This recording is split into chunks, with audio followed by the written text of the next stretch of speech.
Pronto.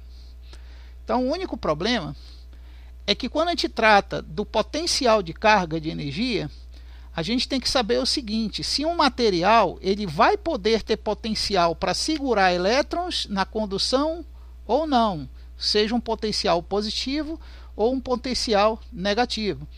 Por isso que existia um grande cientista, que o nome dele era, não lembro o primeiro nome, eu sei que é Coulomb, o segundo nome dele. Ele desenvolveu um método de medir os diferenciais entre os materiais e o que cada material em sua atomicidade poderia ter potencial de carga, de segurar elétrons ou não segurar elétrons, de conduzir elétrons ou não conduzir elétrons, né? E a isso, essa diferença de potencial, ele chamou de Coulomb, tá? Ou em outras palavras, se for traduzir realmente o significado da palavra, seria o peso condutor ou de fixação da massa, tá? Peso condutor ou fixação da massa. Isso é a origem da palavra que já era sobrenome dele, que seria força de massa. Beleza.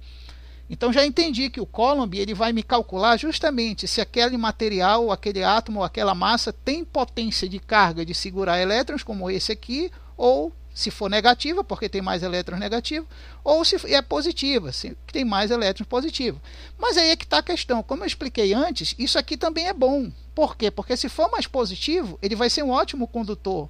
Mas se for mais negativo, ele também vai ser um condutor, mas pode ocorrer dissipação maior de elétrons. Então ele pode não ser um condutor muito eficiente, tá?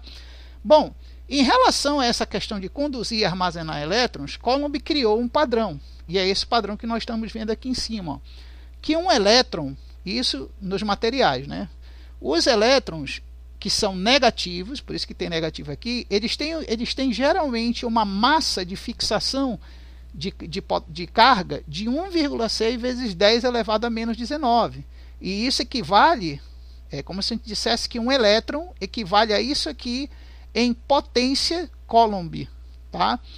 Mas os prótons, que são os positivos contrários dos elétrons, também têm a mesma massa. A diferença que aqui a reação de massa dele é positiva, já que ele é próton, e prótons são positivos, tá? Mas a questão da fixação de carga é a mesma, é menos 19 negativo. Então a única diferença que faz de um elemento físico elétron para um elemento físico próton é que um é carga negativa e o outro é positivo, ok?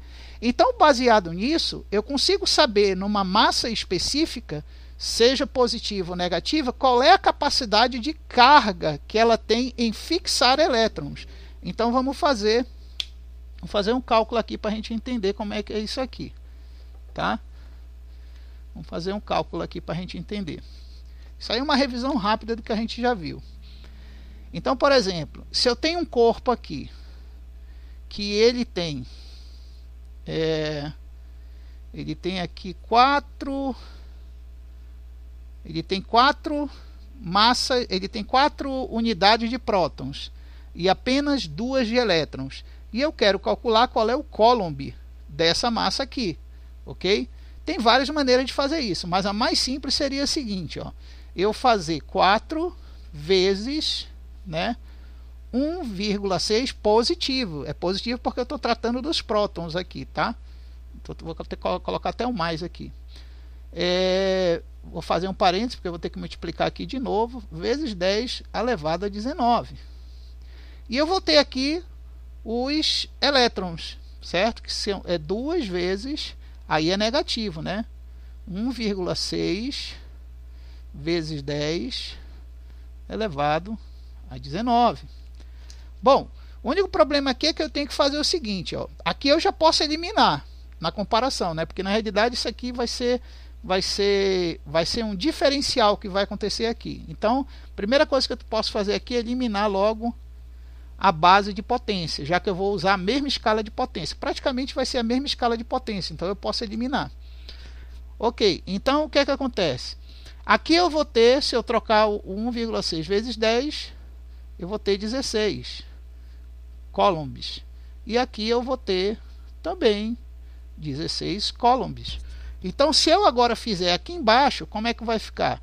Vai ficar 4 vezes 16 É 6 vezes 4, 24, vai dar 64, não é isso? 64 coulombs positivos. E aqui eu vou ter 32 coulombs negativos, certo? Beleza. Só que aí vem o seguinte, eu já sei aqui que vai haver um diferencial nessa massa.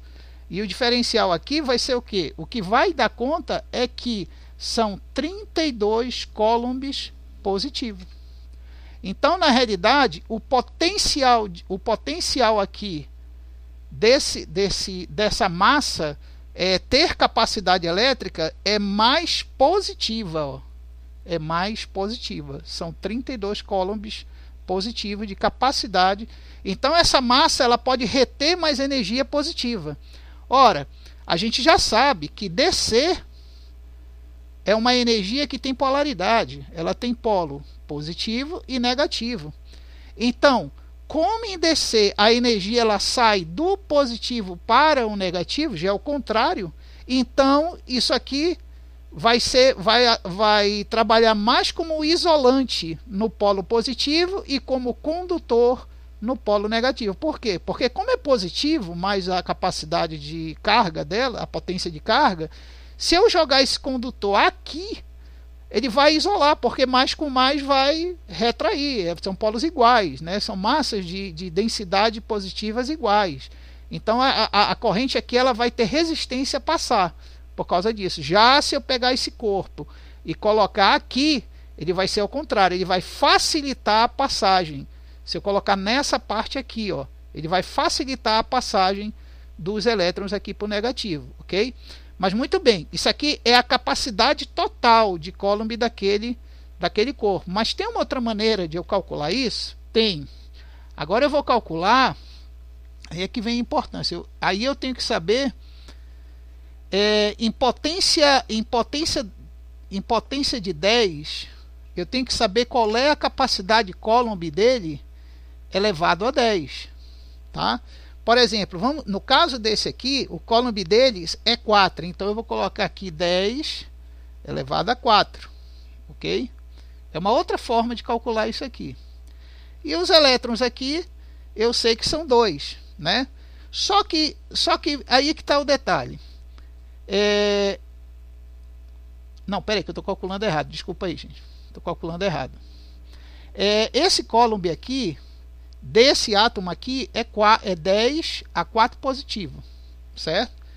Só que aí eu tenho que calcular agora isso aqui, olha só, isso aqui vezes 1,6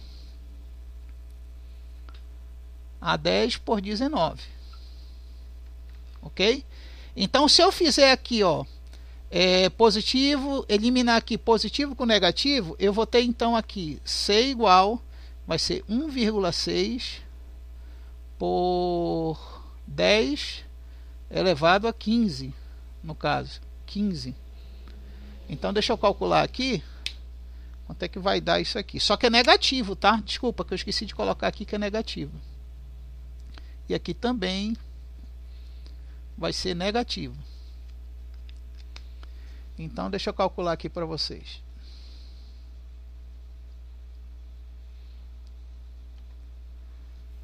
Dá 10 elevado. Deve ter parado aí a transmissão do quadro, porque eu estou calculando aqui. Elevado a 15. A menos 15, aliás.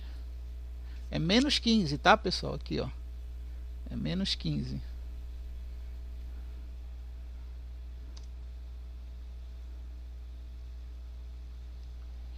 Então, 10 elevado.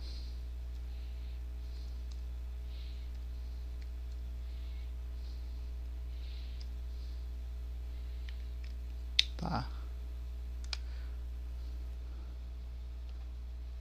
Bom, pessoal, voltando aí à transmissão do quadro, aqui vai dar 1, 2, 3, 4, 5, 6, 7, 8, 9, 1, 2, 3, 4, 5, 7, 8, 9, 10, 11, 12, 13, 14, 15. Então vai me dar aqui, ó, me dar 1 zilhão vezes 1 menos, né? Isso aqui é negativo. Isso aqui é negativo vezes 1,6 negativo, tá? O que deve me dar, já que ambos são negativos, vai me dar positivo, tá? Isso vai me dar positivo. Deixa eu colocar aqui na calculadora de novo.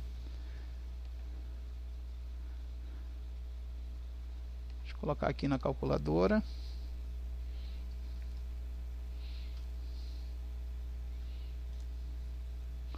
Vezes...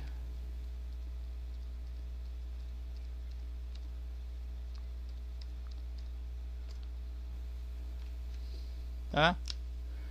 Isso aqui vai dar exatamente esse valor expresso aqui, ó. Tá? Vai dar exatamente esse valor aqui. Então, eu chego à conclusão... Peraí, deixa eu só voltar o quadro aqui.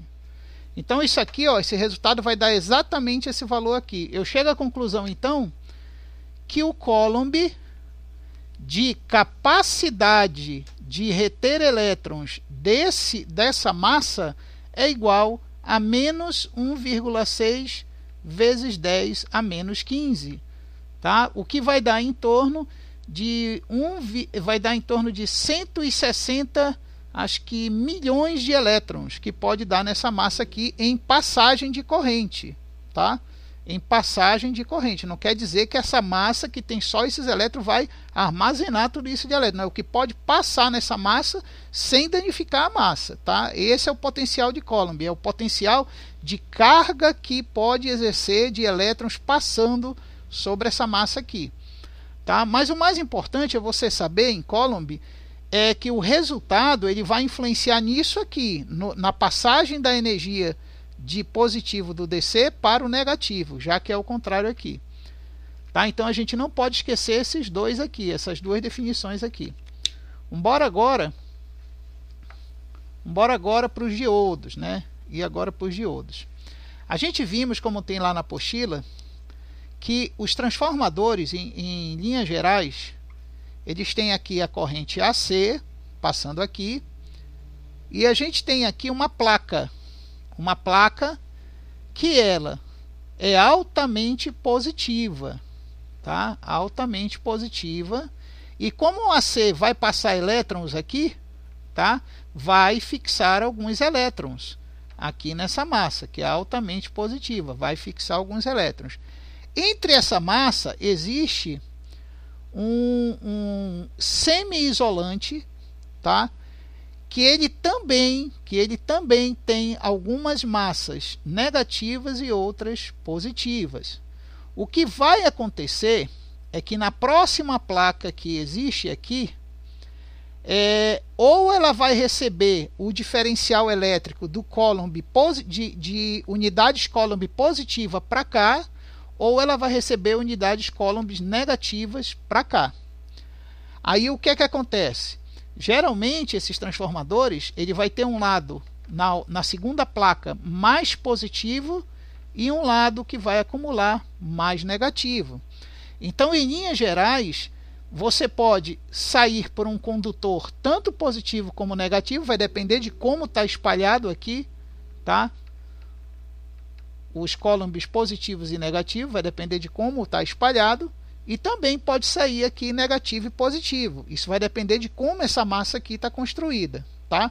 Agora, o problema é que na hora que eu for converter para DC, eu tenho que fazer uma única linha sair positiva e uma única linha sair negativa. Para isso vai existir os diodos que nós estudamos, tá? Os diodos. Então vamos relembrar aqui os diodos. Vamos relembrar que o diodo, ele tem esse formato aqui, a simbologia dele, né? E eu vou mostrar, ele tem uma aparência mais ou menos assim. A gente ainda vai ver na sexta aula que a gente vai conhecer todos os componentes, tá? Ele tem essa aparência, o diodo. E normalmente eu fiz até invertido aqui, deixa eu inverter aqui. Normalmente esse lado aqui do diodo, que tem a massa mais positiva, tá? É chamado de anodo. E esse lado aqui, que tem a massa que tem a condutividade mais negativa, é chamado de cátodo, tá? Tem gente que escreve com K aqui, não está errado não, pode escrever com K, não tem problema. Sendo que o diodo ele só deixa a corrente elétrica passar nessa direção, do positivo para o negativo. Não é como um AC, que pode seguir direções contrárias, como a gente está mostrando aqui no transformador, tá? No potencial Coulomb aqui do transformador. Então, o diodo, se a gente for analisar de um certo ponto de vista, ele serve como um retificador de polaridade. Por quê? Porque a energia vai entrar positiva e tem que sair aqui negativa. Não pode ser ao contrário. No caso de DC, tá? De corrente contínua, não pode ser ao contrário, entrar negativo aqui e sair positivo. A não ser que tenha um outro diodo forçando isso aí, que a gente vai já ver. Então esse é o símbolo do diodo. Uma coisa que eu esqueci de falar na aula, que eu estava explicando sobre diodos, é o seguinte, ó. É que existem os diodos luminosos, que são os LEDs. Todo mundo conhece, né, o LED aí. E a simbologia dele é assim, ó, tá? É uma luz para cima aqui. Essa é a simbologia dele, que a gente vai até ver hoje isso daqui, tá bom? Esse é o LED. Pois bem, então vamos voltar aqui à nossa fonte. Como é que o diodo ele vai poder resolver esse problema de sair só positivo por uma linha e só negativa por outra? É só você fazer um conjunto de diodos de retificação. Por exemplo, como eu vou desenhar aqui, ó. Vou desenhar aqui um conjunto de diodos de retificação. Engraçado que do jeito que eles estão aqui, eles estão até meio estranhos do jeito que eu estou fazendo aqui. Mas você vai entender já já o porquê. Tá aqui, ó. Então o que acontece? Eu vou até colocar aqui que aqui é positivo, aqui são negativos, aqui são positivos e aqui são negativos, ok? Realmente, ó, os polos positivos, aliás, desculpa, está ao contrário aqui.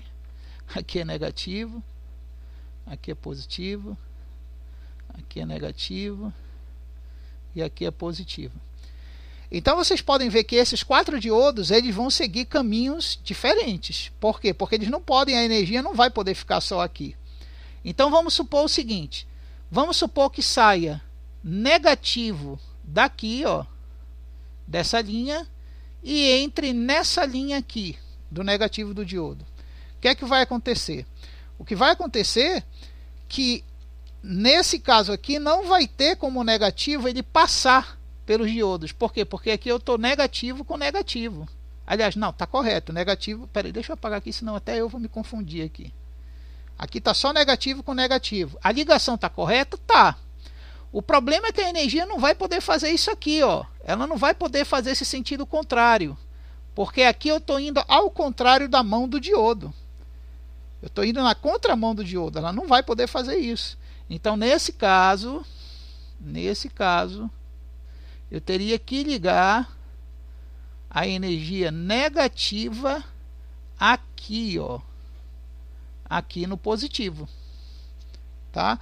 Por quê? Porque se eu ligar a energia no positivo, o positivo vai atrair os elétrons, porque a massa Coulomb aqui dele já vai fazer isso do diodo.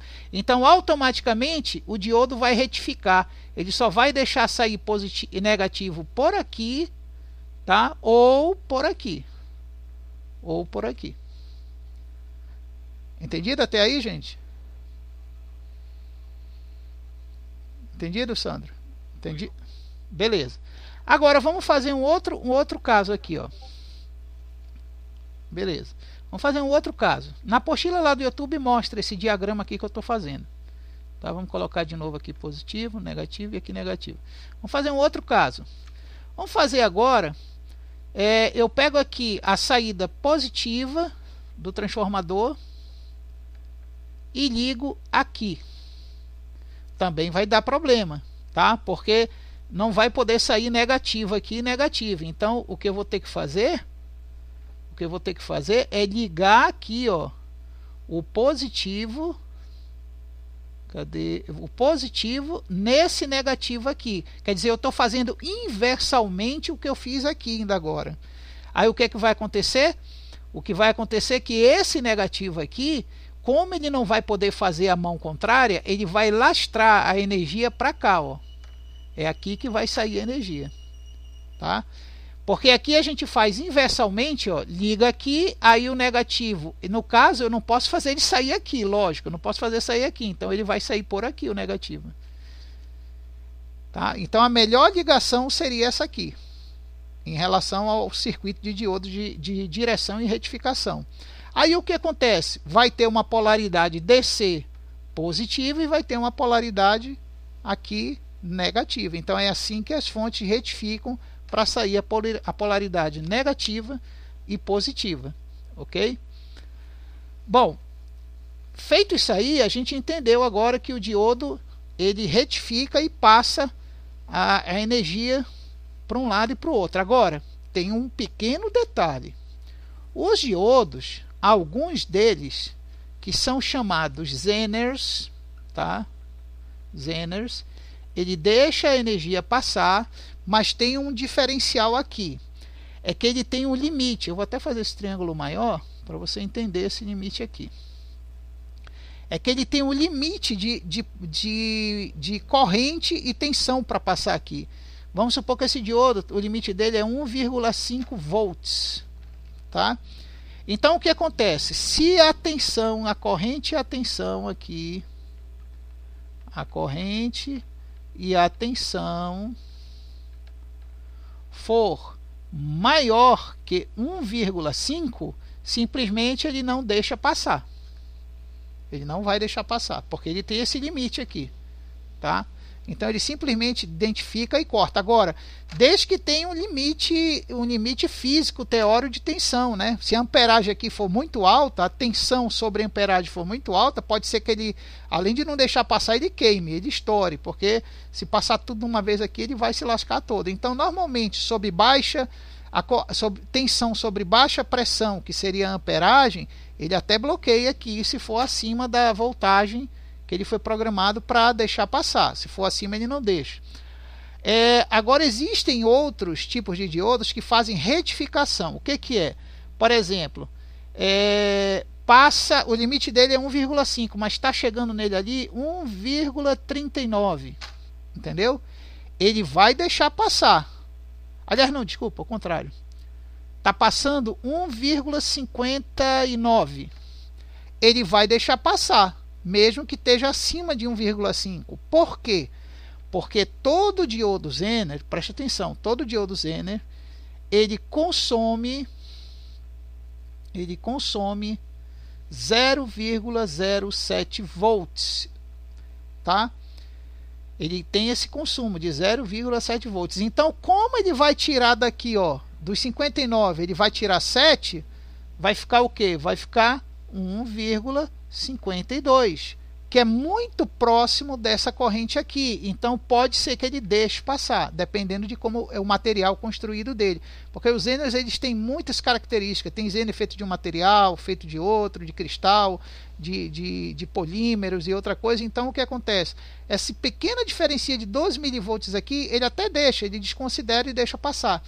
Porque na realidade ele vai ter, além do consumo do 0,7, ele vai ter um consumo em watts também, tá? Ele vai ter um consumo em watts. E como é que eu vou calcular? Nós aprendemos nas primeiras aulas que watts nominal a gente calcula volts multiplicado pela amperagem, pela tensão e potência da corrente. A corrente e a tensão da potência dela. Então o que é que a gente faz? A gente tem que saber só quantos watts está passando aqui. Vamos supor que esteja passando 0,2 amperes. Aqui está passando no diodo. Então qual vai ser o consumo dele, já que eu sei que ele consome 0,7 volts e a corrente que está passando aqui, a tensão, é 0,2 amperes. Simples. Eu pego watts, vai ser igual a 0,2 vezes 0,07. Então deixa eu calcular aqui. O quadro vai parar aqui. Então vai ficar 0,2 vezes 0,07. Tá aí, ó. Ele vai consumir 0,014 watts, tá? E na realidade vai ser a potência de consumo dele. Nós já sabemos que watts é potência de trabalho sobre consumo, né? A gente já sabe disso. Então quer dizer, como ele vai ter um consumo razoável, apesar desse wattzinho não ser lá grande coisa, mas esse consumo vai dar essa diferença dos 2 milivolts aqui. Como ele vai aquecer, porque a gente já sabe que quanto maior a potência em watts de consumo, mais ele aquece. Então o que acontece? O aquecimento dele vai compensar esses 2 miliamperes que está aqui. Então na realidade o que vai acontecer é que ele vai deixar passar 1,5 volts bonitinho aqui. Mas lembra que só os diodos Zeners é que fazem isso, que tem essa capacidade, essa propriedade. Os outros diodos não. Os outros diodos apenas, a maioria deles é só para deixar passar a corrente do positivo para o negativo, nesse sentido aqui. Já os Zeners não, eles fazem essa retificação toda aqui. Deu para relembrar então sobre diodo, pessoal?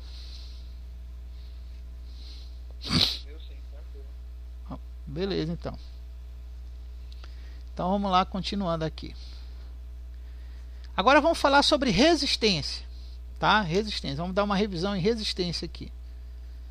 Em resistência, a gente aprendeu que se você tem aqui uma fonte, eu vou desenhar aqui o símbolo de fonte, tá? Aqui o lado positivo, aqui o lado negativo, tá? E aqui o negativo.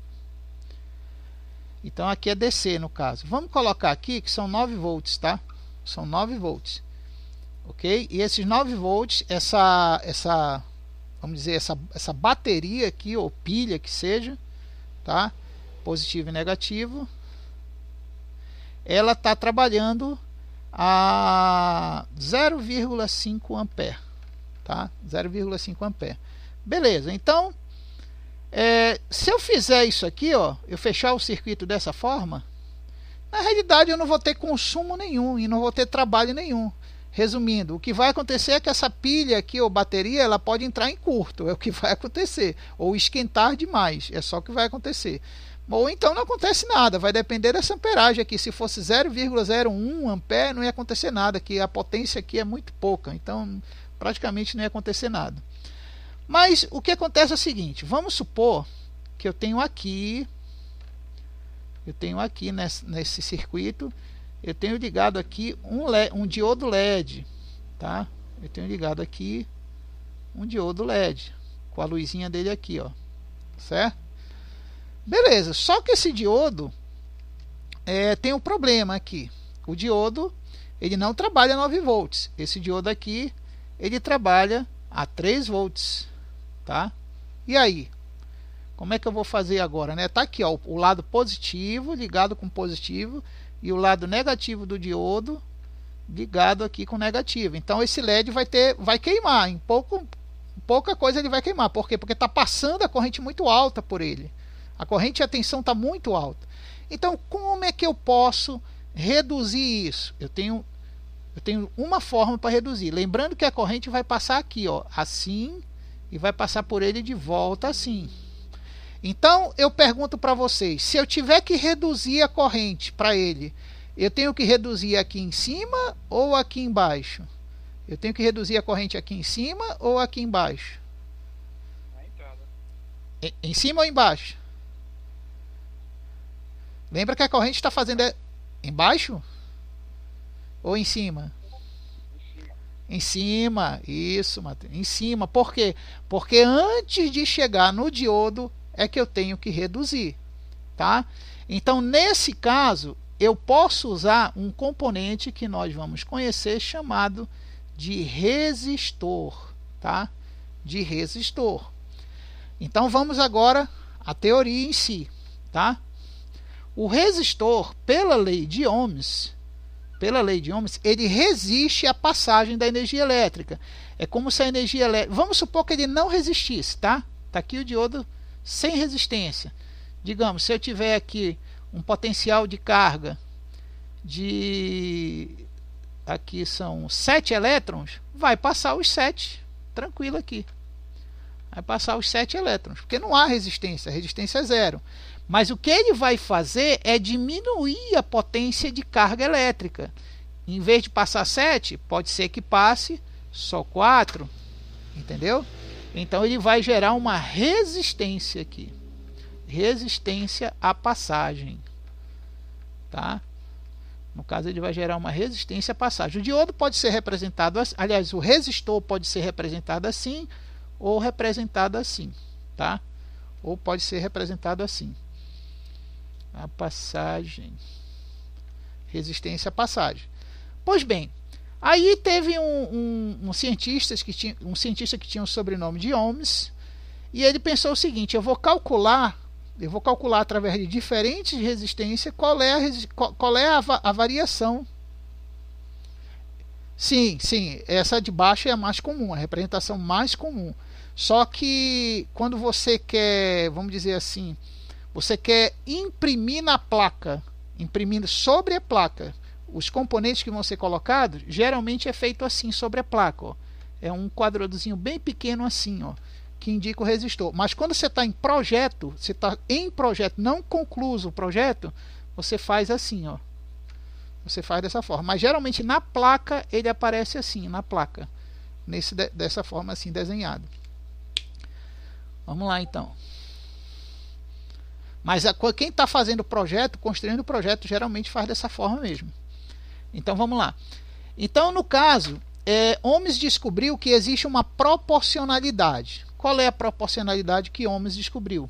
Ele mediu aqui de um lado do resistor e mediu do outro lado do resistor. E ele percebeu que conforme ele aumenta aqui, diminui na mesma proporcionalidade. Entendeu? E ele percebeu que o que diminui na realidade não é só a voltagem, diminui também a amperagem. E são proporcionais. Então a lei de Ohm, ela diz o que? A lei de Ohms: se o teu resistor for do tipo ôhmico, certo? Que mantém diferenças entre as extremidades, a lei diz que o resistor resiste de forma proporcional à tensão e à corrente à passagem da energia elétrica. Entendeu? A passagem da tensão da corrente sobre a tensão elétrica. E ele viu que era proporcional. Então ele pensou: então quanto mais eu aumento a resistência, mais eu diminuo a força da energia na saída do resistor da linha e aumento o potencial antes do resistor, já que aqui vai se acumular elétrons. Tá? Só que para isso acontecer, esse acúmulo de elétrons aqui, ele vai ter um aquecimento. Então todo resistor vai ter uma potência de trabalho em watts. Tá? Imagina, olha só, para tu ver como essa potência de trabalho em watts é importante. Tu já pensou, tu tem um diodo bem miudinho, aliás, um resistor bem miúdo, e você tem aqui um resistor maceta, né? Tu já pensou nesse miudinho, se eu jogar aqui 50 volts a 1 ampere, ele vai explodir. Por quê? Porque vai estar acima da potência em watts que ele foi construído. Já se eu jogar essa mesma corrente e tensão nesse resistor aqui, ele já vai aguentar. Por quê? Porque o trabalho em watts dele é maior. É isso que eu quero que vocês entendam. Não é só porque o resistor é maior, não é só porque ele é maior que ele vai resistir mais. Na realidade, o tamanho dele está atrelado à capacidade de trabalho dele em resistir, mas não o valor da resistência em si. Então eu sei que watts no resistor é a capacidade de resistir, tá? De resistir em trabalho sob tensão, tá? Sob tensão. Já a resistência, que é o ohms, né, o símbolo de ohms, já vai definir o nível de resistência, tá? Vai ser o nível de resistência. Então tem essa diferença aí. Deixa eu subir um pouquinho mais o quadro aqui para a gente poder ver, tá? Então tem essa diferença. Então quando você vai comprar um resistor, você não compra só pela quantidade em ohms, você compra também pelo trabalho em watts dele, né? Mas daí vou mostrar para vocês no circuito que a gente vai fazer. Isso, reajustar o quadro, senão não dava para ler. Isso mesmo. Depois eu vou mostrar para vocês a questão de como é que a gente tem que saber o valor em watts correto para comprar o diodo. A gente vai já fazer no circuito que a gente vai ter como projeto aqui, tá? Então o que que vai acontecer aqui? Vamos voltar aqui para o nosso problema aqui, né? Então eu tenho uma resistência X que ela vai bloquear esses 9 volts para sair 3 volts aqui. Só que para acontecer isso, ele vai ter que diminuir aqui a amperagem na mesma proporcionalidade, tá? Na mesma proporcionalidade. E aí eu chego na resistência, certo? Então vamos lá. Deixa eu pegar agora essas fórmulas aqui, ó. Vocês estão vendo essas fórmulas aqui em cima, né? Essas fórmulas aqui, elas mostram várias maneiras de vocês calcularem a resistência, tá?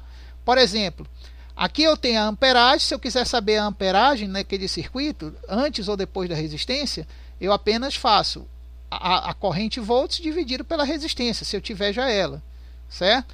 Se eu quiser, por exemplo, saber quantos volts tem ali, eu tendo a resistência e a amperagem, basta multiplicar esses dois que eu chego a volts. E aqui, se eu quiser saber qual a resistência que eu quero, eu vou colocar aqui o volts sobre a amperagem. Isso é volts dividido sobre a amperagem. Então vamos lá. Primeira coisa que eu tenho que entender aqui. Deixa eu apagar aqui embaixo, que eu quero já chegar em qual resistor que a gente vai usar ali, tá? Então vejam só. Eu tenho aqui resistência, que eu não sei qual é, né? E eu quero chegar na tensão de 3 volts, que é o que eu quero para o LED, correto? Só que aí é que tá, a amperagem aqui é 0,5. Então eu tenho que diminuir proporcionalmente, tá bom? Como é que eu vou diminuir proporcionalmente? Ora, 3 volts não é 9 dividido por 3? É. Então o que que eu vou fazer? Eu vou fazer a mesma coisa. Eu vou pegar eu vou pegar aqui o ampere, que é 0,5, e dividir também por 3. Então, deixa eu fazer a divisão aqui. 0,5 dividido por 3. Aí me dá 0,16. Então eu vou ter aqui, ó, 0,16. Certo? 0,16. Então o que é que eu faço agora? Para mim saber a resistência em ohms, basta eu dividir agora 3 por 0,16. Vejam que eu fiz na proporcionalidade, tá? Eu usei como a lei de Ohm diz, tem que ser proporcional. Se 9 para chegar a 3 tenho que dividir por 3, então já a resistência vai ter que manter a proporcionalidade, ela vai ter que dividir também o 0,5. Então se eu dividir 3 por essa potência, eu vou chegar agora na resistência em ohms. Eu vou chegar no valor... Opa! Sem querer mudei o quadro aqui. Isso! Já ia fazer. 18,75 ohms. Tá aí, ó. Perfeito. Então, é esse resistor que eu tenho que comprar. No caso, eu não vou achar isso aqui. Isso aqui não existe em resistência. Mas eu posso comprar um resistor de 19 ohms, tá? Que vai quebrar o galho. Vai quebrar o galho tranquilo. Vai dar, e talvez o LED perca lá 5% de iluminação, mas não tem problema não, tá? Então veja bem, esses 3 volts, deixa eu apagar agora aqui em cima. Tá? Esses 3 volts aqui, ó, é o que vai vir aqui depois do diodo para cá, ó. Vai vir os 3 volts a 0,16 amperes, tá? Então o diodo vai poder acender sem ter problema de queimar em cima dos 9 volts. Mas aí vai acontecer uma outra coisa. Esse lado aqui, ó, esse lado aqui do diodo vai aumentar a tensão, tá? Vai aumentar a tensão. E ela vai aumentar proporcionadamente, tá bom? Ela vai aumentar proporcionadamente. Então, quer dizer, se eu pegar os 9 Vamos ver como é que ela vai aumentar aqui. Se eu pegar os 9, daí o Ivanildo no outro grupo. Se eu pegar os 9 e multiplicar por 3, quanto é que eu vou ter? Já é o inverso, né? Porque aqui ele está dividindo pela resistência e aqui ele está acumulando energia. Então eu vou multiplicar 9 vezes 3, 9, 9, 18, mais 9, 27. Então, eu vou... Sim, pode ter sim. Pode ter sim mais de um resistor para você equalizar as voltagens para cada linha do circuito, tá? De repente tu tem uma fonte lá de 85 volts e tu tem vários LEDzinhos em linhas diferentes que alimentam 1,5 volt. Tu não vai deixar os 85 chegar no LED, né? Então tu vai ter que fazer vários resistores para poder diminuir isso aí. Isso a gente vai ver como se faz nos projetos de circuitos que a gente vai fazer. Eu não vou fazer agora porque senão vai tomar todo o resto da aula para fazer o cálculo de diodo em série, aliás, de resistor em série e resistor em paralelo. Mas quando eu estiver projetando os circuitos, a gente vai aprender a como colocar esses resistores em cada parte do circuito. Tá? Eles podem ser colocados em série ou em paralelo, mas o cálculo é diferente. Então o que vai acontecer aqui? O que vai acontecer é que aqui a tensão vai subir, ela vai poder subir para 27 volts. Mas é aí que está o detalhe, né? Isso aconteceria se a amperagem aqui fosse mais alta. Digamos assim, 2 amperes. Porque você transformar 9 em 27 só em alta amperagem. Em baixíssima amperagem, na realidade, a perda aqui vai ser maior. O máximo que pode chegar aqui, estourando nessa amperagem aqui, que a gente estava vendo, o máximo que pode chegar aqui é 10 volts. É 10 volts, é o máximo que pode chegar. Tá? Então vai ter um pouquinho mais de tensão e corrente desse lado do resistor. Tanto que se eu quiser aqui, ó, se eu ligar um LED aqui, digamos, eu ligar um LED aqui agora, ó, tá? Um outro LED, veja que eu estou ligando um outro LED aqui. E esse LED, ele for, digamos, um LED de 11 volts para acender, ele vai acender, mesmo tendo 9 aqui.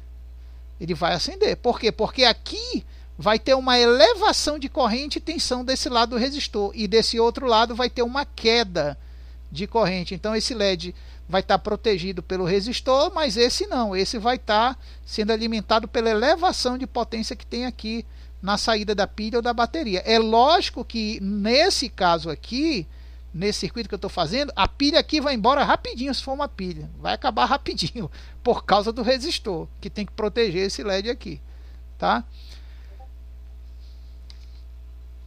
Isso, já que ele está, isso mesmo, Mateus, já que ele está resistindo à passagem, ele é uma barreira que acumula um pouco mais de potência elétrica. Isso, resistir. Então, se ele está resistindo a antes, é sinal que ele vai criar uma barreira, como se fosse um cercado ali, onde algo vai ficar retido. Um potencial elétrico maior vai ficar retido, um potencial de carga vai ficar mais retido antes dele. Ele não acumula energia. Lembre, o resistor ele não acumula energia. É o próximo componente que a gente vai ver que acumula energia, tá? É esse que é o novo componente de hoje, que eu vou perder aí mais uns 30 minutos com vocês. Posso aí mais 30 minutos, pessoal? Então vamos lá.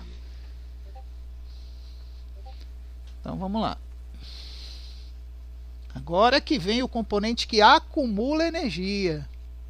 Vamos lá então, gente. Agora vamos falar de capacitor ou capacitância, tá? Ou capacitor. Porque até agora a gente só está vendo duas coisas, né? Consumo, a gente só está vendo consumo, que é watts. A gente está vendo resistência, que é ohms. A gente está vendo potência, que é amperes. E estamos vendo tensão, corrente, aliás, é tensão, né? Tensão sobre corrente. Tensão sobre corrente, que é volts ou VA. Volts ou VA. Mas aí está faltando a gente aprender uma outra força dinâmica da eletrônica. Está faltando a gente aprender isso aqui, ó.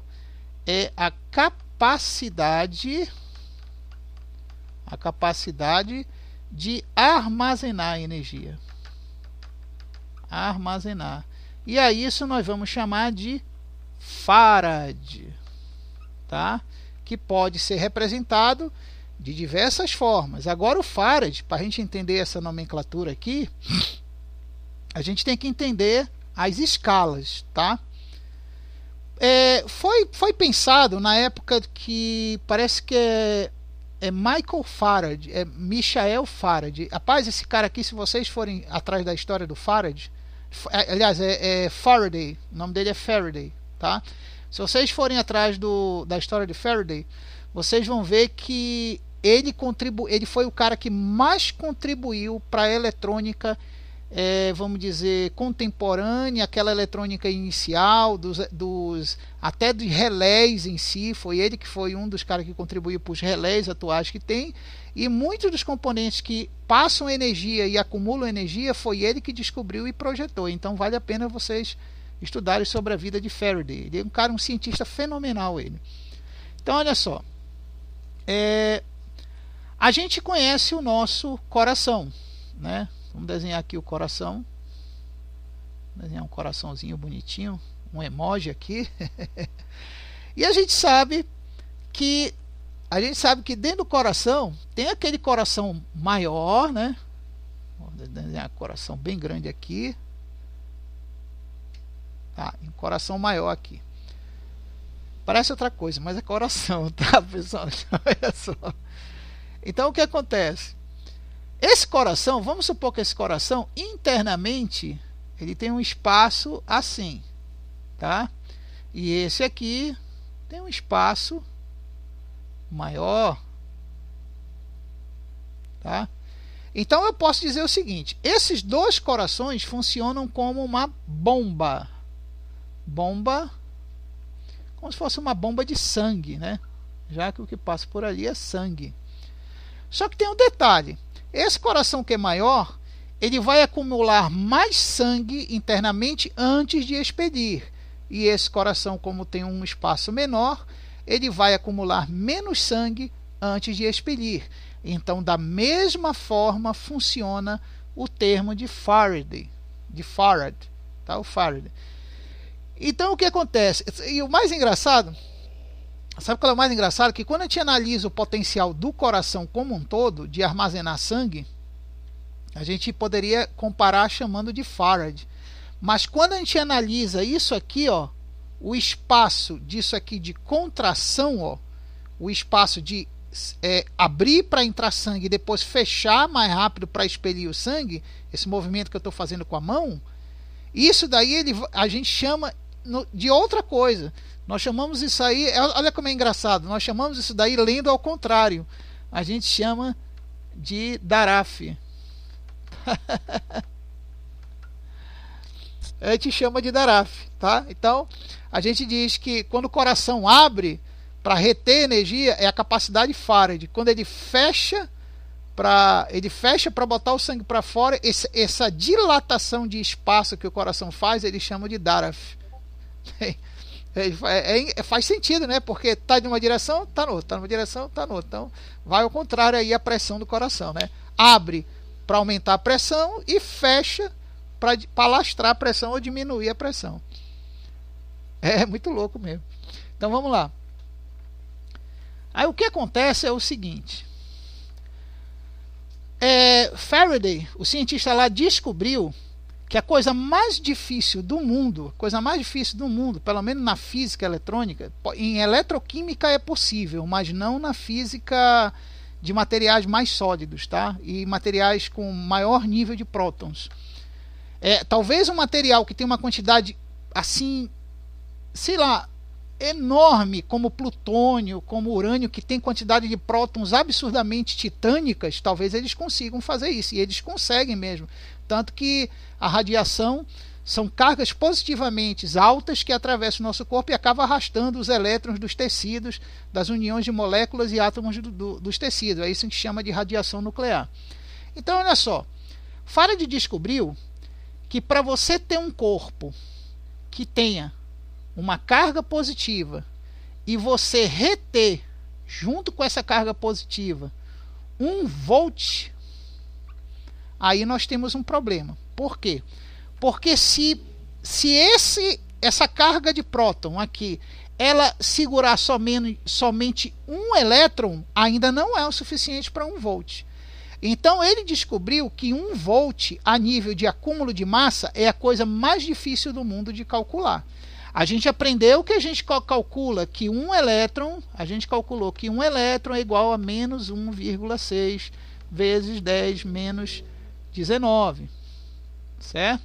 Mas isso aí a gente calcula para 1 elétron, é a potência de Coulomb de um elétron, mas não quer dizer que esse elétron equivale a 1 volt. 1 volt pode ser muito mais coisa. Por exemplo, vou explicar para vocês por que pode ser muito mais coisa 1 volt. Por exemplo, eu posso ter 1 volt a 0,01 ampere. Isso aqui não é nada, tu não vai nem sentir esse volt. Esse volt não vai servir para nada, vai passar lá pelo condutor e acabou-se, né? Não faz nada. Mas se eu pegar 1 volt a 10.000 amperes, aí a história é outra. Eu posso queimar minha língua, eu posso queimar meu dedo encostando nesse volt aqui. Então Faraday descobriu que a medida de 1 volt para 1 elétron, isso não existe. Isso é irregular do ponto de vista físico-elétrico. Entendeu? Então Faraday descobriu o seguinte. Ele descobriu o seguinte, que essa medida de 1 Faraday ser igual a 1 volt, isso aqui, ó, isso aqui não, vou falar que nem o Padre Quevedo, não existe, tá? Não existe, tá bom?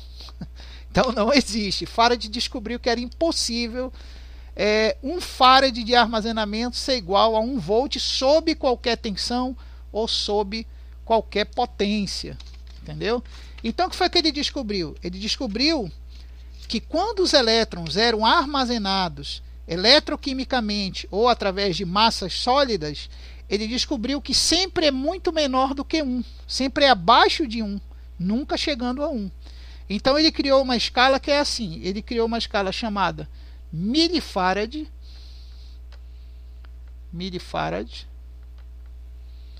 criou uma outra chamada de microfarad, criou uma outra chamada de nanofarad e criou uma outra chamada de picofarad. Bom, então a gente já tem uma ideia das grandezas aqui abaixo de 1, né? Porque a gente sabe que mili já é 1000 vezes abaixo de 1, micro já é 10.000 vezes abaixo de 1, nano é 100.000 vezes abaixo de 1 e pico é 1 milhão de vezes abaixo de 1, né? Então vamos lá, por exemplo, no caso de mili, aqui eu vou ter uma escala que é assim, ó, que é 0,001 milifarad, vai ser M minúsculo, F maiúsculo, tá? Então é assim que ele vai dizer. Então, dependendo da capacidade eletroquímica e dependendo da capacidade do sólido, a capacidade de armazenamento em milifarad que ele pode ter é essa daqui, é nessa escala daqui, tá? Bom, então se eu já sei que mili é na casa de 1000, eu já vou saber que micro é na casa de milhão, né? Então vamos fazer assim, ó, o micro vai ser 0,0000001. Aí vai chamar, desculpa, eu errei aqui, tá, pessoal? Não é M não. Não, tá certo, é M. Vai ser UF. Então vou chamar de microfarad, tá? Quando for nano, vai ser na casa de bilhão. Então haja zero aqui, né? 1, 2, 3, 4, 5, 6, 7, 8, 9. Então aqui o nanofarad vai ser um NF, tá? E na casa de pico, que é muito raro a gente encontrar, isso aqui só existe em supercapacitores, são coisas grandes, maior que minha cabeça, tá? Então vai ficar 0, Pois é, por isso que eu tô te falando que esse cara aqui era um cientista muito louco, cara, o Faraday, porque para ele ter descoberto isso aqui, ele deve ter usado aparelhos de alta sensibilidade isso aqui. E na época que não tinha como os de hoje, né?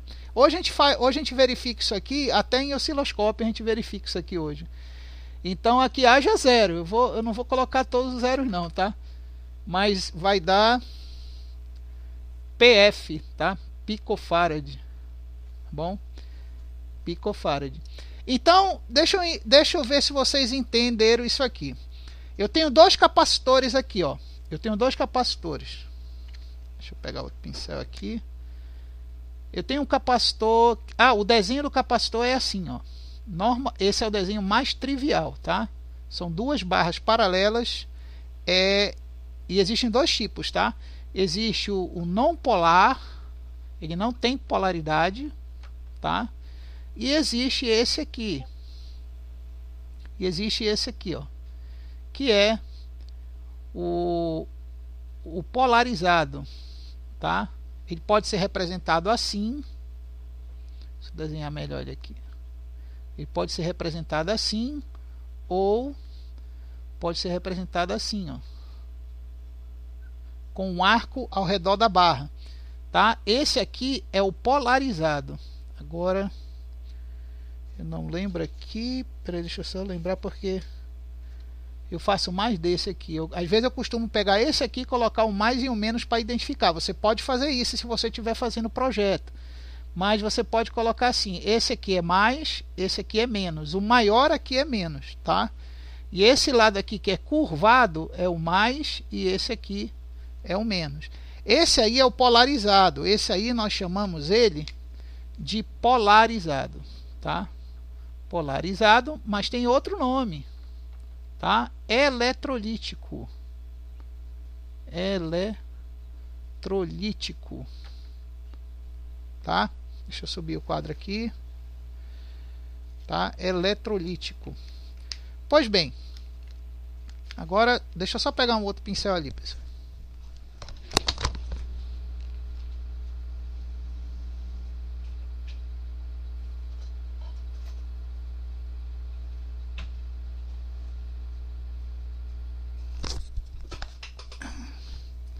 Então vamos lá. Então olha só, se eu tiver aqui dois capacitores, digamos assim, ó, eu tenho esse capacitor que são 300 microfarad, 300, um Mzinho e o F. E eu tenho um outro capacitor aqui.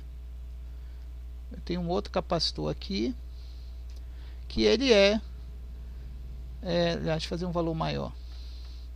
Ele é 1000, deixa eu colocar aqui, nanofarad. Eu pergunto para vocês, qual desses capacitores, desses dois, vai reter mais energia? Qual deles? Olhando essa tabela aqui, qual dos dois vai reter mais energia?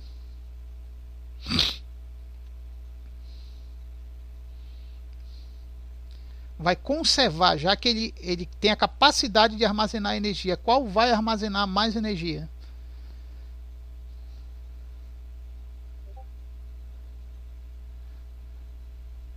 Bom, o Tiago diz que chutaria o milho. E você, Sandro? O micro?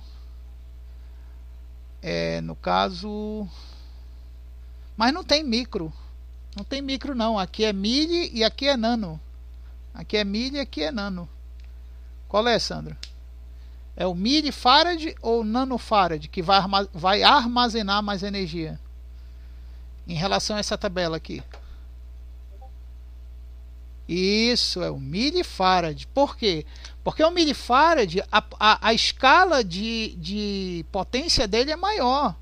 É próximo de 1, ó, né? Tá? É próximo de 1, tá? Então o que acontece? No caso do nanofarad, ele está muito longe de 1, ó. Ele está longe para dedéu de um aqui, então o armazenamento dele vai ser muito menor. Mas existem vantagens sobre a construção de um circuito, que a gente vai começar a construir os nossos circuitos a partir da 7ª aula, e vocês vão ver. Isso, está correto, Matheus. Então, tá certo. É isso mesmo, o Sandro. Zeros à esquerda é para perder, né? É menos, vamos dizer, menos escala. A escala matemática é menor. E aqui não, a escala matemática é maior. Então, no caso aqui, esse capacitor ele vai armazenar muito menos energia. Mas, dependendo de como o teu circuito for construído, isso pode ser uma vantagem. Assim como armazenar mais energia aqui pode ser também uma vantagem. Tá? Muito bem. Deixa eu apagar aqui. Essas medidas vão estar na apostila que vai estar disponível no vídeo que eu vou colocar amanhã à noite lá no YouTube. Vai estar todas essas medidas aqui num quadro. Bom, então, deixa eu apagar, já decoramos que é micro, nano, pico, tá? Tem até uma musiquinha, ó, micro, nano, pico. É só decorar essa frase, nanomilho, aliás, rapaz, até eu estou me enrolando. Micro, nano, pico, tá? Micro, nano, pico, é só lembrar dessa frase, aí não tem erro. Bora lá então, voltando aqui agora. Deixa eu apagar aqui, que a gente já entendeu isso aqui.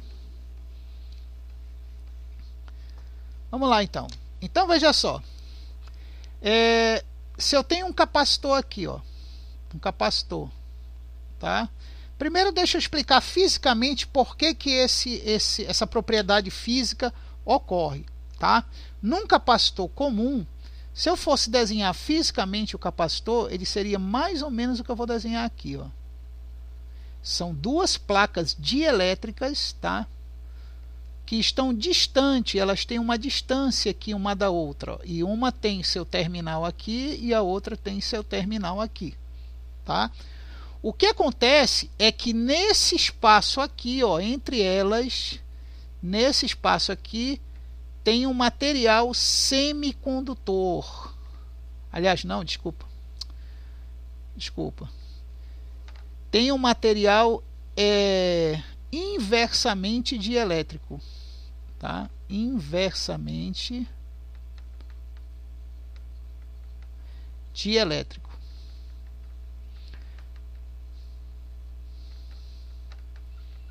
Então o que acontece? Acontece isso aqui, eu tenho a placa e tem um material inversamente dielétrico aqui, certo? Então lembra que a corrente, se for uma corrente negativa DC, tá? Se for uma corrente negativa DC, essa placa aqui ela vai ficar carregada negativamente, enquanto que a outra placa aqui, por causa do material ser dielétrico aqui, ela vai se inverter, ela vai ser carregada positivamente. Então o que vai acontecer? Os elétrons, aliás, desculpa pessoal,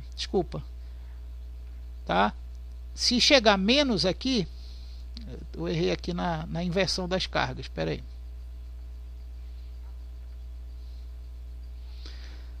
Aqui vai estar positivo, tá? E aqui vai estar negativo. O que é que vai acontecer? Como o positivo aqui vai trazer os elétrons, já que a carga potencial eletrostática de puxar elétrons aqui é maior da placa, o que é que vai acontecer? Esses elétrons vêm para cá e vão ficar presos aqui, ó. Vão ficar presos, tá? Por quê? Por que vão ficar presos? Porque a outra placa, ela é inversamente dielétrica. Então os elétrons vão ficar aqui presos, tá? E vem a pergunta agora, o que vai acontecer aqui em relação à polaridade aqui, ó, desse capacitor, tá? O que vai acontecer é que quando eu pegar esse polo dessa massa e fizer a ligação para cá, esse terminal vai ficar positivo. Aí o que é que vai acontecer? Os elétrons vão sair, é como se fosse uma bomba, ele acumulou, né? É um coração que abriu, e acumulou aqui, e agora quando eu interligar esse polo com esse polo aqui, essa massa da placa positiva vai entrar nessa corrente de contato. E o que é que vai acontecer? Os elétrons vão sair, vão seguir o seu caminho, tá? Só que eles vão sair numa potência X, que é a potência armazenada aqui dentro do capacitor. Agora deixa eu fazer uma pergunta para vocês. Essa potência pode, esse acúmulo de elétrons aqui são X volts, tá? São X volts. Aí eu pergunto agora, eu posso colocar qualquer quantidade de volts aqui ou só posso colocar uma quantidade específica de volts? Qualquer quantidade de volts ou ele acumula só até um limite de volts? Isso, Matheus, específica. Isso, tem que ser específico. Por quê? Porque senão acontece aqui, ó, ele explode. Quantos de vocês aí já pegaram uma placa-mãe de capacitor inchado ou vazado? Né? Vocês já pegaram muito isso aí, abriram o PC e lá estava os capacitores estourado, inchado, vazado. Por que aconteceu isso? Por causa disso aqui, ó. Foi além do limite dele, tá? Então isso acontece muito, é sobre tensão, curto, surto elétrico na placa, e faz isso com o capacitor. Então eu chego à seguinte conclusão. Vamos lá. Eu chego à seguinte conclusão. Que todo capacitor aqui, ó, todo capacitor, ele vai ter aqui no material inversamente dielétrico, ele vai ter um limite de tensão sobre corrente, tá? Então o que acontece? Quando você vai comprar na loja um capacitor, ele vai estar escrito assim, que o limite dele é 1,9 volts, vai estar escrito nele. Então, resumindo, normalmente a gente, quando faz projeto, eu já vou dar uma dica de projeto para vocês. Normalmente quando a gente faz um projeto, quando é um capacitor, a gente não coloca a tensão máxima que ele vem projetado. Então é aquela história aqui, ó. Eu tenho aqui o capacitor. E esse capacitor é 1,9 volts. Eu posso colocar, jogar sobre ele, sei lá, 0,5 volts. Ele vai funcionar numa boa. Eu posso jogar nele aqui, sei lá, 1,4 volts. Vai funcionar numa boa. Eu posso até jogar 1,9 volts aqui no limite, ó, tá? Mas tem um problema. Se eu passar aqui para cima, o capacitor esquenta muito, incha ou estoura, que incha, vai inchar ou estourar, tá? Pode acontecer isso, se passar do limite dele. Então, vamos supor que eu tenho uma placa-mãe de um computador e eu peguei um capacitor inchado ali na placa-mãe, tá? E eu fui ler lá no capacitor, diz assim, que no capacitor que ele é 9,6 volts, tá?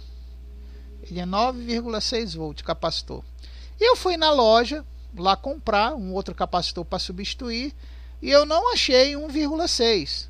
Eu achei o de 11 volts na loja. Pergunta: eu posso comprar esse para usar no lugar desse?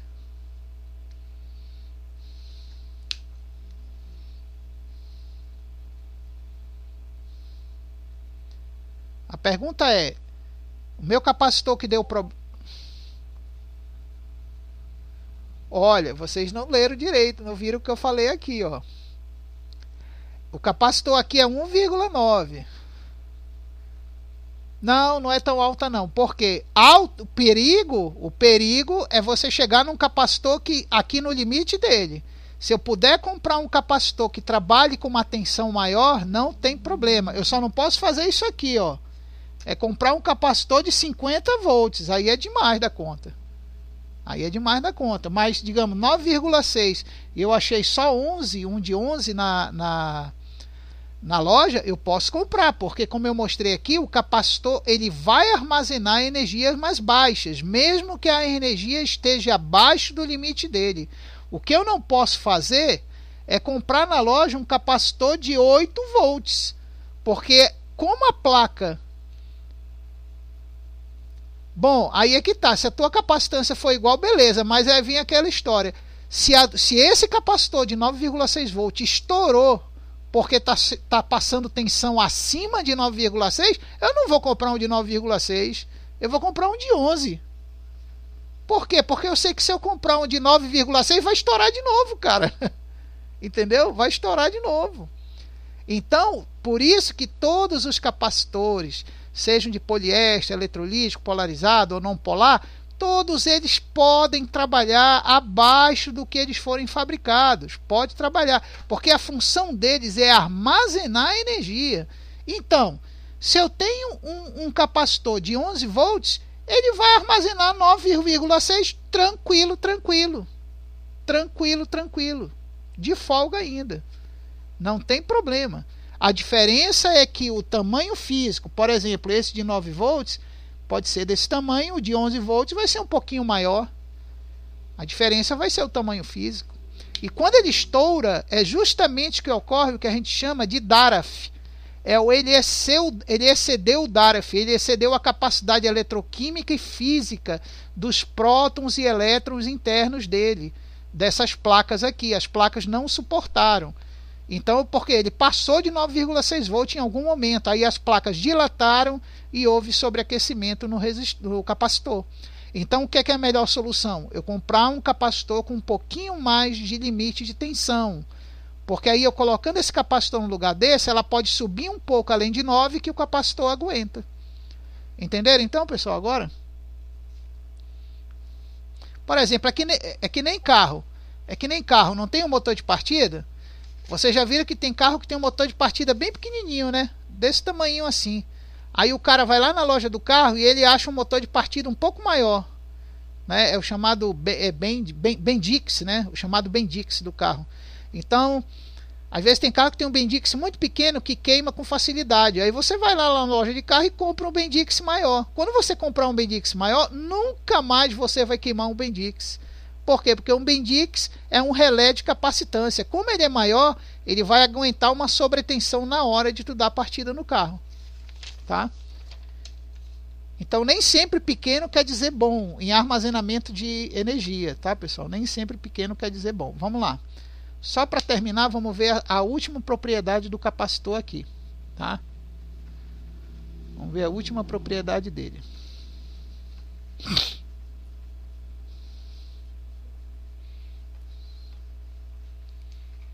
Então veja só, como é que eu vou calcular o farad de um capacitor que eu preciso para acumular energia, né? A tensão eu sei, lógico. Por exemplo, vamos fazer um circuito aqui rapidinho, circuito bem simples, aqui positivo, aqui negativo, tá? Tá aqui. Eu tenho aqui, por exemplo, aliás, deixa eu fazer assim. Espera aí. Eu quero colocar um capacitor aqui eletrolítico, tá? Positivo. Tá aqui, vou desenhar ele aqui assim. E eu quero que esse capacitor ele retenha energia para acender um LED aqui, tá? Para acender um LED. Só que esse LED aqui, positivo, negativo, lembrando que a corrente vai fazer isso, né? Ela vai dar essa volta. Aqui eu tenho 3 volts e o meu LED também trabalha com 3 volts. Aqui eu tenho 0,5 ampere. Beleza. O problema é o seguinte, eu quero que esse capacitor, veja bem, eu quero que esse capacitor ele armazene muita energia para fazer esse LED aqui acender um pouco mais, como se estivesse trabalhando em torno de 4 volts. Lógico que se eu jogar 4 volts aqui no LED, ele vai acender de forma mais brilhante, né? Então, eu quero jogar um capacitor aqui eletrolítico. Vocês devem estar pensando, não entendi, por que aqui é mais com mais e aqui é menos com mais? Porque aqui é a polaridade de saída, eu tenho que jogar na mesma polaridade, mas como ele vai passar os elétrons, ele vai despejar, ele vai fazer os elétrons passarem para fora dele, então ele tem que ser atraídos pela polaridade positiva do diodo emissor de luz, que é o LED no caso, tá? Muito bem, então olha só o que vai acontecer aqui. Eu preciso saber quantos farads, eu tenho que saber quantos farads eu preciso para chegar em 4 volts, ok? Muito bem, mas eu sei que aqui o que está passando, entrando aqui no capacitor, eu sei que são 3 volts, tá? Aliás, eu fiz errado isso aqui, tá, pessoal? Eu fiz errado isso aqui. Na realidade, desculpa aí. Na realidade, o capacitor ele tinha que estar aqui, ó. Bom, menos e mais. É aqui que ele tinha que estar. Muito bem, então eu sei que vai chegar aqui 3 volts para ele. E eu sei que vai chegar aqui 0,5 ampere, que é o que está aqui na energia de alimentação sobre ele. É o que vai chegar nele aqui, tá? Beleza, agora eu quero saber quantos farads eu vou precisar, porque como vocês já viram, ainda há pouco eu expliquei, o farad é que vai determinar quantos milhões, quantos milhares de elétrons essa massa aqui vai poder armazenar para subir a tensão e a corrente para 4 volts, para iluminar mais esse LED. Muito bem, se eu souber aqui a fórmula, no caso, a fórmula do farad, existem 2 fórmulas, eu vou pegar a mais fácil para vocês entenderem, pessoal. Que é essa daqui, ó. Que o farad vai ser igual a potência da tensão, dividido pela própria tensão em si, pela corrente da tensão. A corrente da tensão. Tá? Agora, o resultado que der aqui, eu vou, no caso aqui, não é só isso mesmo, não, tá certo, é potência porque já está no fator de escala aqui, tá certo. Então, olha só, como é que vai ficar aqui então? A potência, qual é da corrente? 0,5 ampere, né? Então, vamos colocar aqui, 0,5 ampere. Agora, qual é a tensão que eu quero? Eu quero que chegue próximo de 4 volts. Quer dizer, ele acumule energia aqui, para essa energia acumulada dele, quando passar para o LED, ela gerar uma tensão de corrente, ou corrente de tensão de 4 volts. Então, vamos colocar aqui, ó, 4 volts. Certo? Então, façam as contas aí e me dá o resultado. 0,5 ampere dividido por 4 volts. Isso. Então, no caso, eu vou precisar de um capacitor de 0,12. Quanto deu aí? 0,125, né? Me dá o resultado aí de novo. 0,125, isso. Tá? 0,125. Agora eu pergunto para vocês, essa escala aqui, tá? Essa escala aqui, ela está dentro do que? De 3 zeros, não é isso? Não está dentro de 3 zeros? E 3 zeros é o que? É mili. Isso. Então seria isso mesmo. Então olha só, isso mesmo. Então olha só, já que é mili, eu posso eliminar esse mili aqui. Como? Levando essa vírgula para 3 casas para cá. Que aí eu elimino os milhares da posição decimal. Eu elimino. Então eu posso dizer que um capacitor de 125 farad, olha que eu tirei o milli era para estar aqui, ó. Como eu andei com um zero para cá, eliminei o mili. Então eu posso dizer que eu posso ter um capacitor de 125 farad para 4, subir mais aqui, para 4 volts. Então na hora que eu for comprar o capacitor, eu vou comprar assim, ó. Ele vai vir lá o capacitor, né, bonitinho, com as perninhas dele. Aí vai estar que ter escrito o que no capacitor? 125 farad por 4 volts. É isso que vai ter que estar escrito lá, em cima dele. Não dá nem para escrever direito, mas deixa eu escrever aqui assim. Quando eu for comprar o capacitor, lá com as perninhas dele, vai ter que estar escrito lá 125 farad por 4 volts. Mas aí você vai dizer assim: ah, professor, mas você está comprando acima, é 4 volts e aqui é 3. Mas lembra do que eu falei? É melhor tu ter acima do que igual ou abaixo, tá? Porque aqui ele já vai te informar que ele pode armazenar mais de 3 volts nessa quantidade de farads. Se eu colocar 3 volts, a quantidade de farads vai diminuir. Entendeu? É isso que vai acontecer. Ela vai diminuir a quantidade de farad. E aí o que vai acontecer? Ele vai acumular menos energia dentro da mesma tensão de corrente que existe da pilha que está alimentando aqui. Deu para entender por que a gente tem que comprar mais? E geralmente nunca igual, para não chegar no limite. Ok? Muito bem. Então vamos fazer um outro exemplo aqui agora. Vamos fazer um outro exemplo.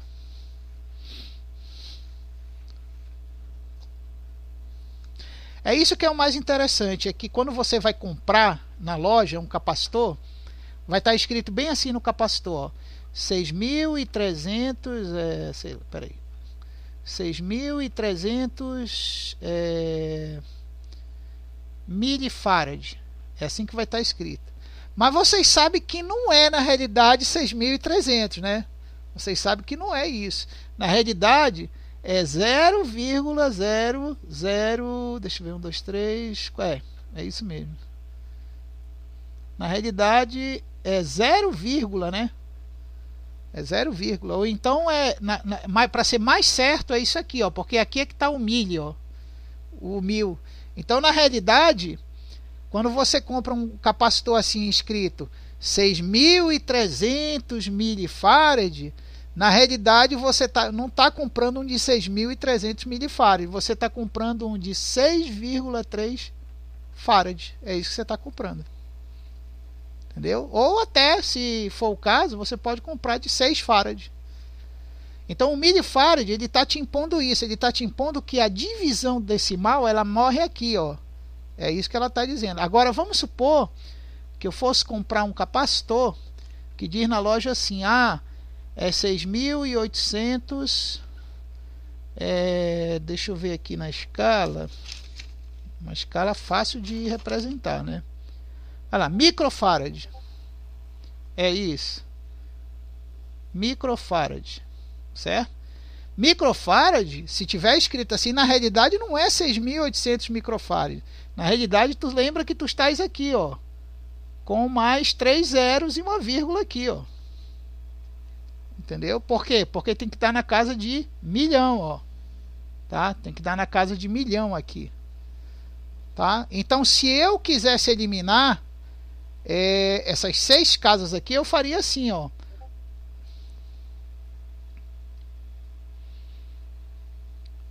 Ah, não, peraí. Não é M mesmo. Tô doido aqui, ó. Deixa eu ver aqui. É U. Desculpa, é U, tá? É U aqui. 1 milhão é U. Tá? 1 milhão de farads aí. Seria U no caso. Isso. Então o que acontece? Quando você está comprando aí, ó, na loja, 6.800 microfarad, que seria esse aqui, você está na casa de milhão aqui, ó. Então vamos fazer mais 2 zeros e a vírgula aqui. E aí como é que eu faria para eliminar tudo isso aqui? Na realidade eles deveriam vender assim, ó. Deveria vender 1, 2, 3, 4, 5, 6. Deveria vender 6.800 farad. É assim que deveria ser vendido ele. Então é uma questão apenas, eles fazem isso porque lá do ladinho do capacitor, eles não tem como escrever tantos números e tantos dígitos. Já pensou se for assim, ó, um monte de zero? Ele não tem como imprimir isso aqui do lado do capacitor. Então é mais fácil eles dizerem assim, ó, que eles estão te vendendo um de 6.800 microfarad. Então é mais fácil para eles fazerem isso. Isso também, né, Tiago, colocar uma etiqueta, mas o problema é que eles são pequenos, cara. Esse é que é o problema, eles são muito pequenos. Então é mais fácil eles escreverem assim, tá? Então vamos fazer só um último exemplo aqui para vocês entenderem. E aí eu vou mostrar os tipos de capacitores que existem para vocês. Eu vou mostrar uma foto, uma imagem e vou explicar cada um deles. Porque capacitor tem muito mais tipo do que resistor, diodo e essas outras coisas. Então vamos pegar aqui um projeto agora em que esse LED ele tem que acender, ele tem que aumentar a luminosidade dele 2 milivolts, tá? Ele, em vez de acender em 3, ele tem que acender em 2. Então aqui chega a 3, de qualquer maneira, 3 volts e os 5 amperes. Então vamos fazer o cálculo. A quantidade em farad vai ser a amperagem aqui do circuito, que está em 0,5 ampere, para a tensão que eu quero. Essa é a tensão resultante que eu quero, 3,2 volts.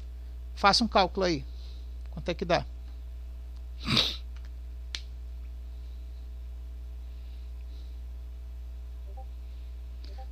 Isso, ó, 0,156.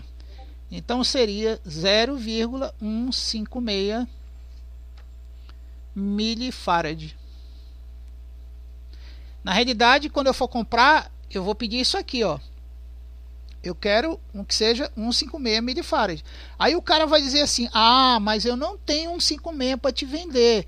Eu tenho 150 milifarad. E aí? Ah, ele diz assim: ah, eu não tenho esse aqui eu não tenho, mas eu tenho um de 150 e tenho um de 160 milifarad. Qual seria o ideal eu comprar? O de 150 milifarad ou o de 160 milifarad? Qual seria o ideal? Isso, meu nobre, isso mesmo. Rapaz, esse homem enxerga até mijo de rato, mano. É isso mesmo, tem que... Não, porque a águia, eu falo isso porque tu sabe que o animal que tem a melhor visão de todas, que enxerga tudo e olha tudo, é a águia. E a águia, ela tem uma coisa que ela não enxerga. Isso, ele não enxerga. Aliás, a águia enxerga o que nós seres humanos não enxergamos. Então ela caça, ela chega no objetivo dela até analisando aonde o rato mijou. Ela vai lá e pega o rato pela urina dele. Ela pode nem ver o rato, mas o rastro da urina dele, ela vai lá e pega o rato. Mas você é uma águia, cara. Você é uma águia. Você é uma águia. Vamos lá. Então, o que acontece? Como o nosso amigo Sandro aí falou, é preferível comprar aqui, ó, com 160, e como o Matheus falou. Por quê? Porque lógico que o capacitor aqui, ó, deixa eu fazer aqui a bacia de água. Lógico que o capacitor, se o limite dele é 160, não tem problema dele armazenar até aqui. Como nós falamos há uns 10 minutos ou 15 minutos atrás, eu não posso extrapolar o limite dele. Eu não posso jogar uma tensão maior. Ainda tem um detalhe, né? Eu estou comprando a 160 microfarad, mas eu tenho que comprar, como aqui é 3,2 volts, eu tenho que comprar, digamos, a 3,5 volts. Por quê? Porque lembra que eu falei que eu não posso trabalhar no limite. Porque pode haver uma sobretensão, um curto, alguma coisa, e se ele passar do limite, o que é que vai acontecer? Ele abre as blindagens, ou estoura, ou vaza o eletroquímico que tem nele. Então, sempre é bom eu comprar um pouquinho a mais no farad, e sempre é bom eu comprar um pouquinho a mais na corrente de tensão, lá dos volts, tá, pessoal? Por exemplo, em placa-mãe, eu que troco muito capacitor toda semana de placa-mãe, eu vejo que tem muito capacitor de 3.100 nanofarad, aliás, UF, né? Eu vejo que tem muito capacitor disso de 105 graus que aguenta alta temperatura, e mesmo assim o danado do capacitor, a tensão dele é 11 volts. Aí eu vejo que mesmo assim os danados desse capacitor continuam estourando, inchando, vazando. Sabe o que eu faço? Eu faço assim: eu compro logo um de 3.300 a 12 volts a 105 graus. Pronto, acabou. Nunca mais vai inchar. Vai fazer o mesmo trabalho que esse cara aqui. Vai fazer o mesmo trabalho, mas nunca vai chegar no limite de inchar com tanta facilidade como esse aqui. Aí você deve estar perguntando: mas professor, como é que o cara faz isso na placa? Desbalanceia o capacitor? Gente, não é que desbalanceia, o projeto está certo. O problema é que a fonte de alimentação que o cara botou lá no computador é tão peba, tão chula, e o aquecimento da sala é tão quente que o capacitor ele vai passar desse limite para tentar compensar a falta de energia, de potencial e de diferencial que tem da fonte para ele, ou pelo aquecimento que existe na sala. Não significa que a rede que ele está conectado que está passando essa tensão. Isso mesmo, ô Sandro. A fonte, se a fonte for peba, é isso que vai acontecer. Ele vai tentar passar disso daqui para acumular. Tipo assim, está chegando pouca energia, ele percebe que ele não está conseguindo acumular. Então ele vai tentar acumular mais aquele efeito Coulomb que eu falei para vocês. Ele vai ter um sobre-efeito do Coulomb para tentar potencializar a mesma energia que ele estava acumulando antes. Tá? Eu não entendi a tua última mensagem, Sandro. Eu não entendi, Sandro. Deixa eu ver aqui, eu não entendi. Tem muita fonte ruim. É por isso que os capacitores incham, porque eles não recebem isso aqui corretamente, ó. A fonte ela pode até marcar lá, por isso que nós vamos aprender mais no futuro, lá pela 16ª aula, nós vamos aprender a medir corretamente com instrumentos que eu vou botar aqui na câmera, com instrumentos, com fontes que eu vou botar aqui na câmera, que vocês vão aprender a medir corretamente, não só os volts. Vocês têm que medir também isso aqui, ó. Porque às vezes a fonte ela te dá até a voltagem, mas ela te dá uma queda no projeto da tensão e da força de amperagem que existe na alimentação. Então é aqui que as fontes falham. Infelizmente é isso mesmo. Bom, gente, entendido então? Até aqui? Agora vamos ver os tipos de capacitores, só para a gente encerrar, tá? Vamos ver os tipos de capacitores agora. Eu vou descompartilhar aqui a lousa, que eu vou compartilhar com vocês uma imagem que eu tenho aqui, tá? Vamos pegar aqui. Bom, vocês estão vendo aí essa imagem dos capacitores?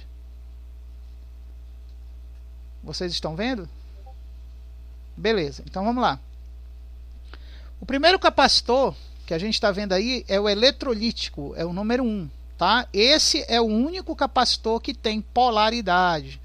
Você pode ver ali, ó, eu vou até tentar riscar, eu não sei se vocês vão ver o risco que eu vou fazer aqui. Dá para vocês verem o risco vermelho que eu estou fazendo aí? Dá para vocês verem?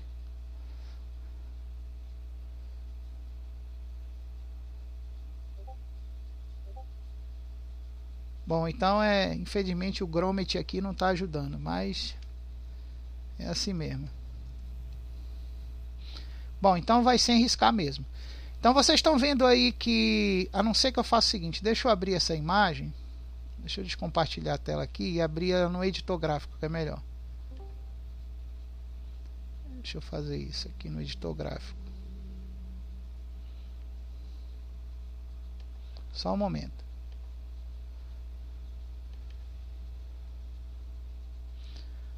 Não, eu vou compartilhar a tela toda, que aí talvez dê para ver.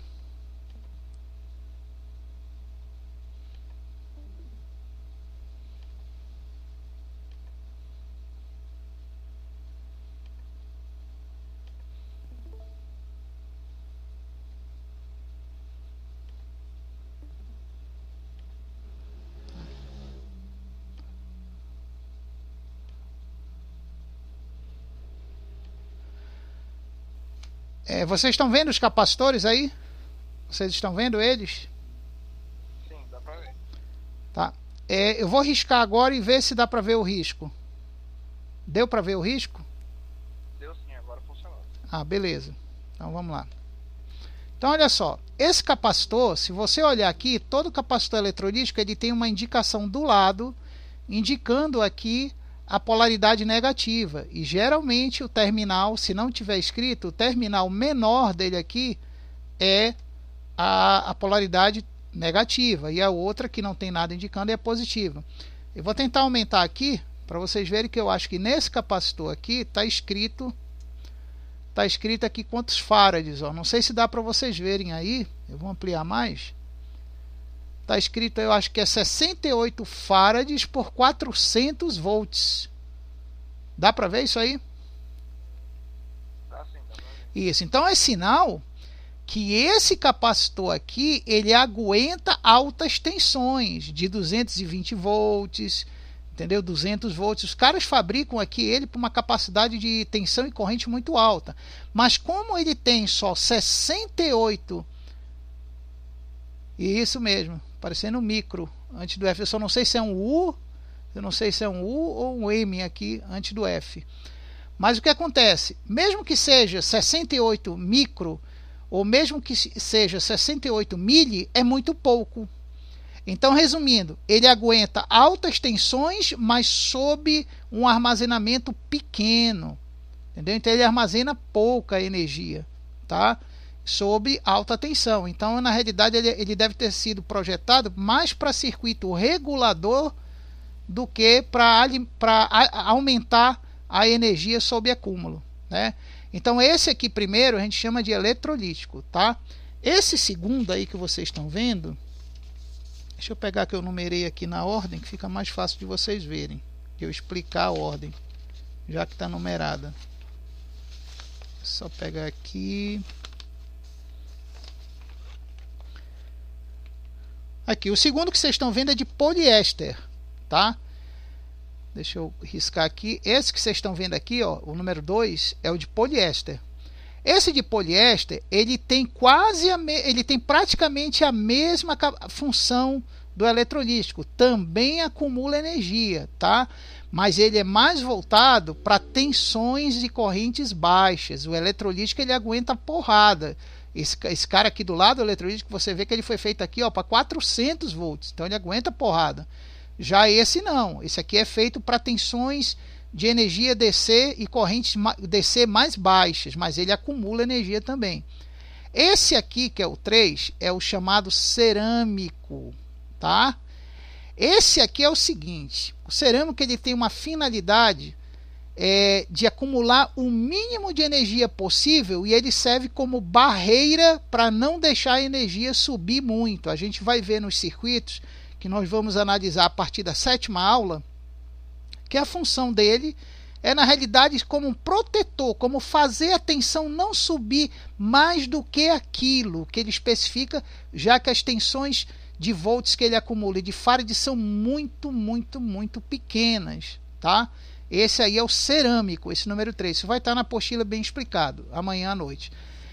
Esse quarto aqui, esse aqui é que são mesmo os isoladores. A função desse capacitor aqui não é de acumular energia. Esses aqui são de talantium, eu acho. Deixa eu ver aqui, é o de talantium. Deixa eu ver aqui qual é esse. É o tântalo, desculpa. É o capacitor de tântalo. Na realidade, o que ele faz é como se fosse um fusível. Ele tem aqui, bem na cabecinha dele, não dá para você ver que existe aqui um translúcido em forma de arco de ohms ou de uma cabecinha, uma gota d'água. Deixa eu apagar aqui para ver se vocês veem. Deixa eu ampliar aqui para ver se vocês conseguem ver. Tá aqui, ó. Ele tem tipo um amassadinho mais brilhoso aqui na ponta, ó. Nessa ponta, dá para ver, né? Isso aqui, na realidade, é um filamento de tântalo, tá bom? Então, eles são usados, esses capacitores, mais para fazer isolamento ou como se fosse um fusível de queima. Vocês já viram muitas fontes de notebook, de PC estourarem, fazer aquele barulho, pá! Aquele barulho assim, parece um tiro de 22, né? Ou um tiro de 38. Então, quando ocorre isso, é porque um desses capacitores de tântalo aí estourou. Tá? Um desses capacitores de tântalo aí estouraram para proteger algum curto muito sério que a fonte está tendo. A gente vai ver nos projetos eles depois. Esse 5 aí, esse capacitor número 5, ele já é o capacitor de mica, tá? Esse capacitor aqui, o mais incrível dele não é em si a capacidade de armazenar energia, é que existe dele muito grandão, assim maior que meu dedo. Se vocês analisarem aí equipamentos de rede elétrica muito grandes, tem uns que são maiores que meu dedo. E olha que meu dedo aqui ele tem quase 20 centímetros de tamanho. Mas o mais interessante é que eles também são super pequenos. Se você vê em algumas placas, você vê ele aí menor do que uma unha.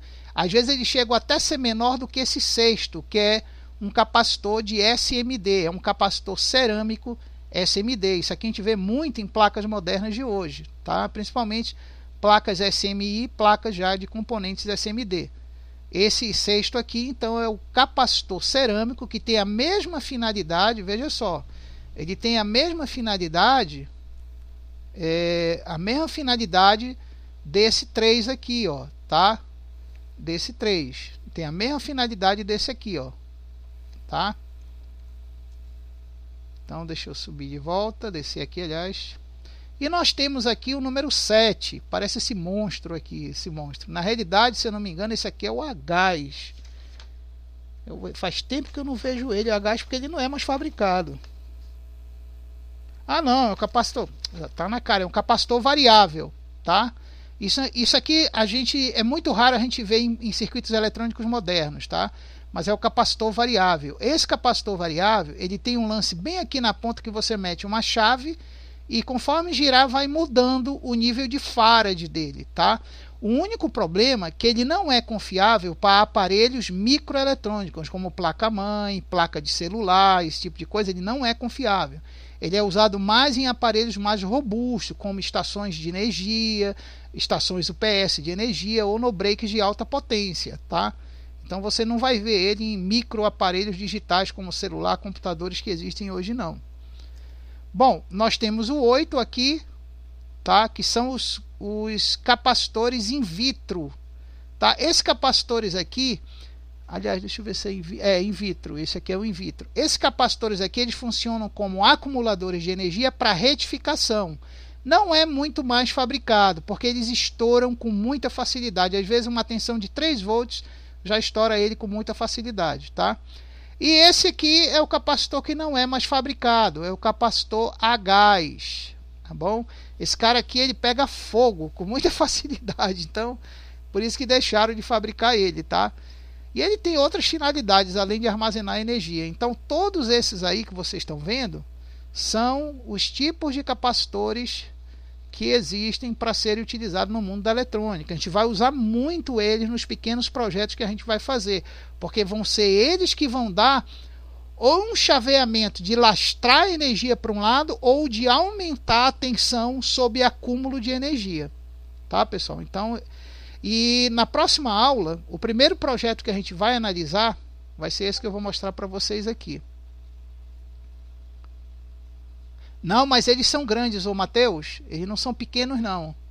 Tá? Eles são assim maior do que a unha de um dedo, às vezes 2 ou 3 vezes o tamanho.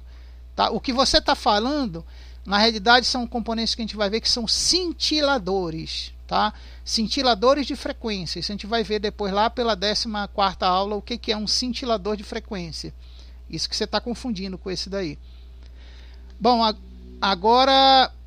deixa eu mostrar para vocês, esse circuito aí que vocês estão vendo que nós vamos analisar na próxima aula, tá? Então na próxima aula, com todo o conhecimento que a gente já tem até aqui, a gente já pode pegar alguns circuitos e começar a ler e analisar. Por exemplo, hoje qual de vocês tem condição de pegar um circuito desse?